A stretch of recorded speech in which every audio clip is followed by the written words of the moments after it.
Hi friends, మరో interesting న్యూస్తో మీ ముందుకు రావడం జరిగింది.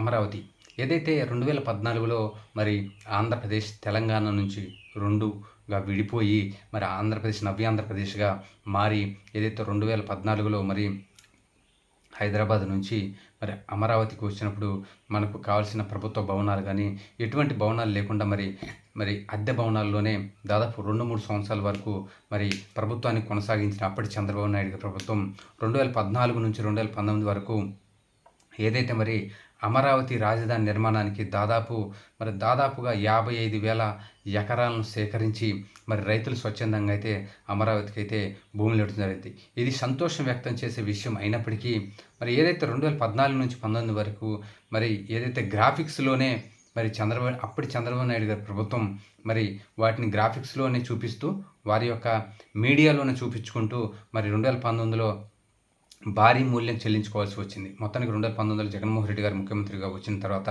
అసలు ఆ అమరావతి అనే ఊసే లేకుండా మరి 3 రాజధానులు మేము కడతామని మరి ఆయన కూడా మరి గ్రాఫిక్స్లోనే చూపిస్తూ మరి 3 రాజధానులు కట్టకుండా 3 రాజధానులను కడతామని మరి అదే అమరావతిని మరి ఏదైతే ఆయన అసలు అమరావతి అవసరం లేదని ఖచ్చితంగా అక్కడ శాసన రాజధాని ఒక్కటే ఉంటే చాలని మరి ఆయన అమరావతిలో కూడా కట్టకుండా ఆయన వదిలేసి మరి 2024లో భారీ మూల్యం అయితే మరి చూశారు. ఖచ్చితంగా వైసీపీ అయితే కొన్ని స్థానాల్లో మరి భారీగా మరి ఓట్లు కోల్పోయి అధికారాన్ని కూడా కోల్పోవాల్సి వచ్చింది. మొత్తానికి అసలు అమరావతిలో ఇప్పుడు ఏం జరుగుతుందంటే మరి ఏదైతే 2024 అధికారంలోకి వచ్చిన తర్వాత మరొక 16,000 నుంచి దాదాపు 30,000 ఎకరాల వరకు మరి భూమిని సేకరించాలని మరి మొదటి విడతలో అయితే 16,000 సేకరించిన కూటమి ప్రభుత్వం మరలా మరి ఉండవల్లి, పెనుమాకులను కొంతమంది గ్రామాల్లో రైతులను వారి నుంచి సేకరించాలని మరి ప్రభుత్వం మరి ఏదైతే కంకణం కట్టుకుందో మరి వారికి కొంతమంది రైతులైతే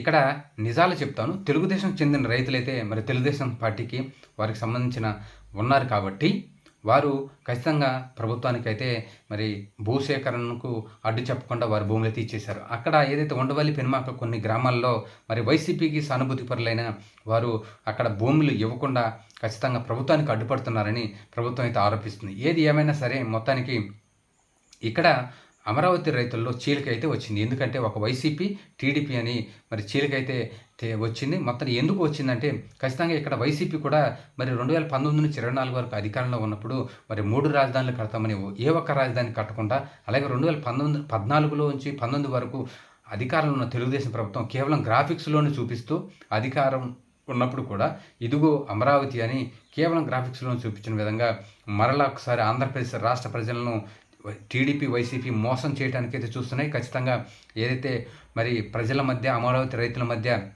వైషమ్యాలను రెచ్చగొట్టే విధంగా టీడీపీ, వైసీపీ అయితే తన గ్రూపులుగా విడిపోయి మాత్రం దాడులు చేసుకునే పరిస్థితి అయితే వచ్చింది. మరి మొన్న చూసాము. అలాగే ఏదైతే వైసీపీ ఆరోపిస్తున్నారో టీడీపీ గుండాలు మా మీద దాడి చేశారని, అలాగే అమరావతి రైతులు మరి వైసీపీని తరిమి కొట్టారని టీడీపీ ఆరోపిస్తున్నట్టుగా ఈ విధంగా కాకుండా వైసీపీ, టీడీపీ సమన్వయం పాటిస్తూ ఏదైతే మన ఆంధ్రప్రదేశ్కు ఒక రాజధానిగా ఉండాలని అమరావతి ఏదైతే వీరు చేస్తున్న 2 లక్షల కోట్లను వృధాగా చేస్తున్నారని ఒక స్క్వేర్ ఫీట్కి మరి ముంబై, బెంగళూరు, హైదరాబాద్లోనే 5,000 నుంచి 6,000 అవుతుంది. వీళ్ళు 13,000 నుంచి 20,000 వరకు ఒక స్క్వేర్ ఫీట్కు మరి వాడుతున్నారని వైసీపీ ఆరోపిస్తుంది.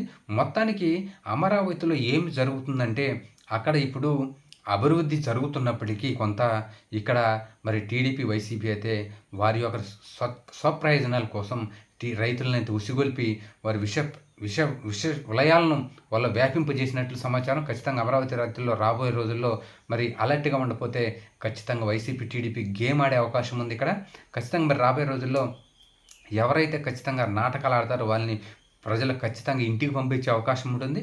అది టీడీపీ అయినా సరే, వైసీపీ అయినా సరే రాబోయే రోజుల్లో అమరావతి రైతులనే కాదు రాష్ట్ర వ్యాప్తంగా ఎటువంటి కులాల్లో కానీ మతాల్లో కానీ వైషమ్యాలు సృష్టించకుండా టీడీపీ, వైసీపీ జాగ్రత్త పడితే మంచిది. ఎందుకంటే ఒక్కసారి ఈ జనరేషన్ లేచిందంటే ఖచ్చితంగా ఈ టీడీపీని, వైసీపీని భూస్థాపితం చేస్తాయి. ఖచ్చితంగా మీరు గుర్తుంచుకోవాల్సిన అవసరం ఉంది.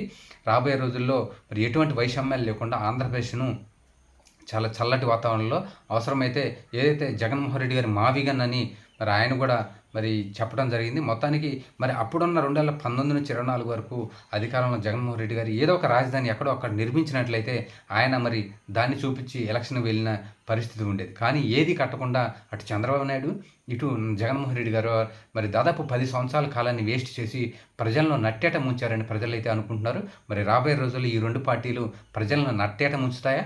మరొకసారి వైసీపీ అధికారంలోకి వస్తే అమరావతిని మరి అలానే మూలన పడేస్తుందా? లేకపోతే ఇప్పుడున్న టీడీపీ ప్రభుత్వం 2028 నవంబర్ లోపు అమరావతిని పూర్తి చేసి మళ్ళీ ఎలక్షన్కి వెళ్తుందా అనేది చూడాల్సిన అవసరం ఉంది. Thank you.